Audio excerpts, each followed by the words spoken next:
नमस्कार। टुडे उत्तराखंड में आपका बहुत बहुत स्वागत है। मैं हूं गीतिका पांडे। हमारे प्यारे राज्य उत्तराखंड से जुड़ी हुई खबरों को जानने के लिए टुडे उत्तराखंड को सब्सक्राइब करें और उत्तराखंड के किस जिले से ये वीडियो देख रहे हैं कमेंट बॉक्स में हमें जरूर बताएं। ऊर्जा निगमों के 2 अधिकारियों को नए साल में मिला तोहफा, तैनाती के आदेश जारी। 2 ऊर्जा निगमों में शासन ने 2 अधिकारियों को निदेशक पद का तोहफा दिया है।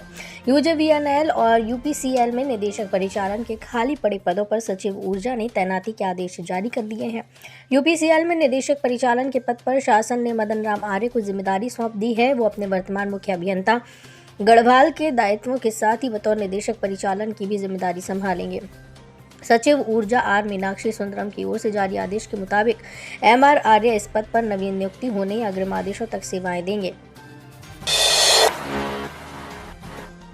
उत्तराखंड में मौसम शुष्क, सर्द हवाओं ने बढ़ाई ठिठुरन, कोहरा बना मुसीबत।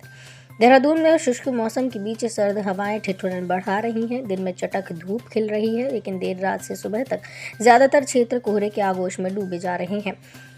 मौसम विभाग के अनुसार अगले कुछ दिन मौसम शुष्क के बीच मैदानी क्षेत्रों में कोहरे का प्रकोप बना रह सकता है। दिन में सर्द हवाओं का क्रम बना रहेगा। तापमान में मामूली गिरावट के आसार हैं। उत्तराखंड में मौसम शुष्क लेकिन सर्द हवाएं कंपकपी छुड़ा रही हैं। मैदानी क्षेत्रों में घना कोहरा मुसीबत बना है, जबकि पर्वतीय क्षेत्र भी पाले की माल से बेहाल हैं। सुबह शाम के पारे में भी गिरावट आने लगी है। लोकसभा चुनाव में सफलता की हैट्रिक लगाने के लिए बीजेपी की तैयारियां शुरू। 7 जनवरी को रणनीतिक बैठक। इस वर्ष होने वाले लोकसभा चुनावों में सफलता की हैट्रिक लगाने के लिए भारतीय जनता पार्टी की तैयारियां शुरू हो चुकी हैं। उत्तराखंड भाजपा इसी परिप्रेक्ष्य में आगामी 7 जनवरी को लोकसभा चुनाव कार्य योजना के संदर्भ में एक रणनीतिक बैठक करने जा रही है, जिसमें राष्ट्रीय उपाध्यक्ष, प्रदेश प्रभारी, मुख्यमंत्री सहित सभी पूर्व मुख्यमंत्री, मंत्री, सांसद प्रमुखता से शामिल होंगे। देहरादून स्थित भाजपा प्रदेश मुख्यालय में संवाददाताओं के सवालों का जवाब देते हुए प्रदेश अध्यक्ष महेंद्र भट्ट ने ये जानकारी दी। उन्होंने बताया कि लोकसभा चुनाव कार्य योजना की दृष्टि से होने वाली इस महत्वपूर्ण बैठक में राष्ट्रीय उपाध्यक्ष एवं राज्यसभा सांसद डॉक्टर लक्ष्मीकांत वाजपेयी, प्रदेश प्रभारी एवं राष्ट्रीय महासचिव दुष्यंत गौतम एवं मुख्यमंत्री पुष्कर सिंह धामी मौजूद रहेंगे। राहत भरी खबर। आंदोलन समाप्त होने के बाद सभी शहरों के लिए दौड़ी रोडवेज।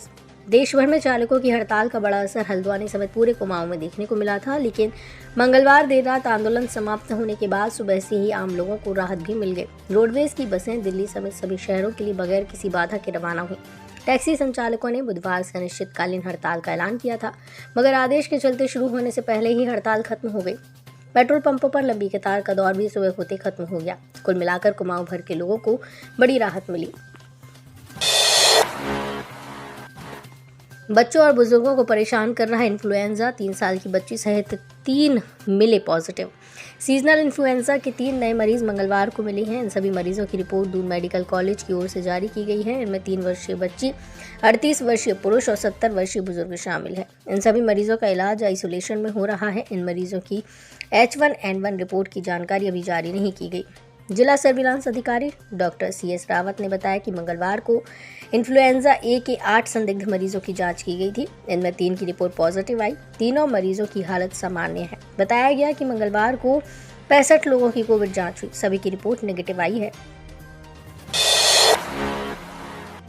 यूपीसीएल के 4000 करोड़ बकाया पर दोबारा आएगा प्रस्ताव। मामले को कैबिनेट में लाने की तैयारी।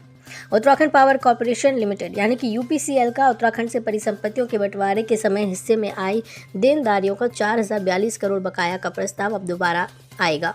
पहले प्रस्ताव पर वित्त ने इनकार कर दिया था। मामले को कैबिनेट में लाने की तैयारी है। दरअसल राज्य गठन के बाद यूपी से परिसंपत्तियों का बंटवारे को लेकर 2003 में दोनों राज्यों के बीच समझौता हुआ था। इसके तहत यूपीसीएल को परिसंपत्तियों के साथ ही देनदारियां भी मिली थी। परिसंपत्तियों के रूप में 508 करोड़ रुपए शासन को देने थे, जो बाद में दोबारा आंकलन होने पर 1058 करोड़ रुपए तय हुए। उत्तराखंड में भव्य होंगे राम मंदिर के प्राण प्रतिष्ठा समारोह। भाजपा राष्ट्रीय अध्यक्ष ने दिए निर्देश। भाजपा उत्तराखंड में राम मंदिर के प्राण प्रतिष्ठा समारोह को दिव्य और भव्य ढंग से मनाएगी। नई दिल्ली में भाजपा के राष्ट्रीय अध्यक्ष जेपी नड्डा ने समारोह की श्रृंखला के लिए बनाए गए प्रदेश के संयोजकों की बैठक में निर्देश दिए। बैठक से लौटे पार्टी के प्रदेश महामंत्री खिलेंद्र चौधरी, जो इस कार्यक्रम की समिति के प्रदेश संयोजक हैं, उन्होंने कहा कि अब पार्टी का हर कार्यकर्ता और पदाधिकारी पूरी ऊर्जा के साथ तय कार्यक्रमों में जुट जाएगा। उन्होंने कहा कि 15 जनवरी तक घर घर अक्षत पहुंचाने का अभियान पूरा होगा। इसके बाद प्रदेश के मंदिरों को सजाने संवारने का काम होगा। इस कार्यक्रम के लिए प्रदेश के सभी मंदिरों की सूची बनाई गई है, जिसके लिए कार्यकर्ताओं की जिम्मेदारी तय की जाएगी। दुर्गेश्वर लाल के बदले सुर व्यवहार पर जताया खेद, बोले सुबोध उनियाल पिता तुल्य। विधायक दुर्गेश्वर लाल ने कैबिनेट मंत्री सुबोध उनियाल के सामने किए गए व्यवहार पर खेद व्यक्त किया। उन्होंने मंत्री सुबोध उनियाल को पिता तुल्य बताते हुए कहा कि ये परिवार का मसला है। विवाद के बाद भाजपा प्रदेश अध्यक्ष महेंद्र भट्ट ने पार्टी विधायक को तलब किया। अध्यक्ष ने कहा मामले का समाधान किया जाएगा। इंटरमीडिएट स्तरीय भर्ती के आवेदन में गलती, सुधार का मौका, जाने कब तक कर सकते हैं करेक्शन। उत्तराखंड अधीनस्थ सेवा चयन आयोग इंटरमीडिएट स्तरीय भर्ती परीक्षा के आवेदन में बृहस्पतिवार से त्रुटि सुधार का मौका देगा। इसके लिए दिशा निर्देश जारी किए गए।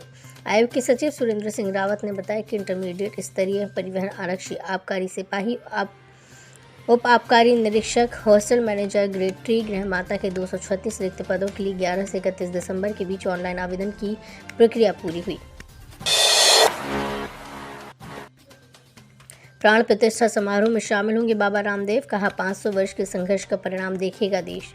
श्री राम जन्मभूमि अयोध्या में प्राण प्रतिष्ठा कार्यक्रम में शामिल होने के लिए स्वामी रामदेव को भी निमंत्रण पत्र मिला है। पतंजलि योगपीठ हरिद्वार पहुंचे विश्व हिंदू परिषद के केंद्रीय मंत्री एवं राष्ट्रीय प्रवक्ता अशोक तिवारी और प्रांत संगठन मंत्री अजय कुमार ने उन्हें संयुक्त रूप से न्योता दिया।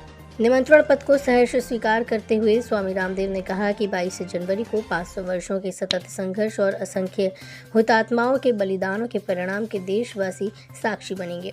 स्वामी रामदेव ने बताया कि वो श्री राम मंदिर के प्राण प्रतिष्ठा समारोह में सम्मिलित होने के लिए निजी विमान से अयोध्या पहुंचेंगे। शीतलहर के प्रकोप से बचाव के लिए जिलों को जारी किए गए 135 लाख। मुख्य सचिव ने ली बैठक। मुख्य सचिव डॉक्टर एस.एस. संधू की अध्यक्षता में राज्य आपदा मोचन निधि एवं राज्य आपदा न्यूनीकरण निधि के प्रस्तावों के अनुमोदन के लिए राज्य कार्यकारिणी समिति की बैठक हुई। बैठक में वित्तीय वर्ष 2023-24 में राज्य की शीतलहर के प्रकोप से बचाव के लिए पौड़ी जिले के लिए 15 लाख सहित बाकी 12 जिलों के लिए 10-10 लाख, कुल 135 लाख रुपए आवंटित कर विभिन्न प्रस्तावों को मंजूरी दी गई। मनसा देवी रोपवे संचालित नहीं होने से परेशान रहे यात्री, बिना दर्शन किए ही लौट रहे हैं श्रद्धालु। मनसा देवी रोपवे का संचालन बंद होने से यात्रियों को काफ़ी दिक्कतों का सामना करना पड़ रहा है। बुजुर्ग, दिव्यांग और शरीर से ज़्यादा वजन के लोग पैदल यात्रा कर माता के दर्शन करने में असमर्थ हैं। फिलहाल रोपवे संचालन को लेकर कोई निर्णय नहीं लिया जा सका है। मंगलवार को देश के कई राज्यों से पहुंचे श्रद्धालुओं को निराश ही लौटना पड़ा। 6 महीने में होगी पुलिस की अधिकांश भर्तियां, बोले डीजीपी। वेटिंग लिस्ट से मिलेगा बेरोजगारों को फायदा। इस साल के शुरुआती 6 महीनों में पुलिस की अधिकांश भर्तियां कराई जाएंगी। इसके साथ ही विभागीय पदोन्नतियों को भी समयबद्ध और पारदर्शी तरीके से किया जाएगा। ये जानकारी मंगलवार को डीजीपी अभिनव कुमार ने पटेल भवन में पत्रकारों को दी। उन्होंने पुराने साल की उपलब्धियों को गिनने के साथ ही इस साल के लक्ष्य को भी निर्धारित किया। आम के बगीचे से चल रहा स्मैक का कारोबार, पुलिस ने छापा मारा तो भागने के लिए नशेड़ी 2 तस्कर गिरफ्तार। लाल डांठ रोड पर सरस्वती माता मंदिर के पास आम के बगीचे को नशा तस्करों ने ठिकाना बना लिया है। 4 बार पुलिस गिरोह के 4 सदस्यों को पकड़ चुकी है पुलिस, मगर स्मैक तस्करी नहीं रुक रही। मंगलवार को आरटीओ पुलिस ने लोगों की सूचना पर बगीचे से 2 तस्करों को पकड़ा, जिनके पास 22 ग्राम स्मैक बरामद हुई। तो ये थी हमारे प्यारे राज्य उत्तराखंड से जुड़ी हुई कुछ खास और अहम खबरें।